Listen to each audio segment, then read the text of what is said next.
Sen. John McCain Bush biographer. Trump has moved the goalpost for civilized society. White House to pressure McConnell on Obamacare. McCain. Trump needs to state difference between bigots and those fighting hate. Morales is again urging President Trump to provide lethal aid to Ukraine as Defense Secretary James Norman Mattis. Trump to tackle Afghanistan's strategy at Camp David. 4 members of Joint Chiefs denounce racism. U.S.-Japan conduct air drills after North Korea issues Guam warning. More arrives in the country for a meeting with its president and top defense official. It is long past time for the United States to provide Ukraine the defensive lethal assistance it needs to deter and defend against further Russian aggression. McCain, the chairman of the powerful Senate Armed Services Committee, said in a statement Wednesday.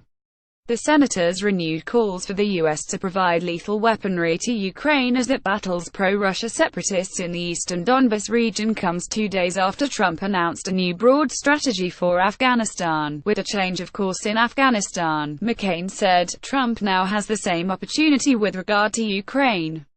The senior Arizona Republican argued that providing weapons to Ukraine is not opposed to a peaceful resolution of this conflict. It is essential to achieving it.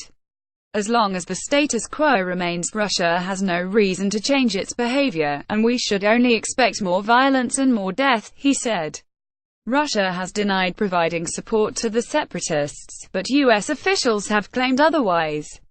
The president already has the authority to send lethal assistance to Ukraine under the annual defense policy bill.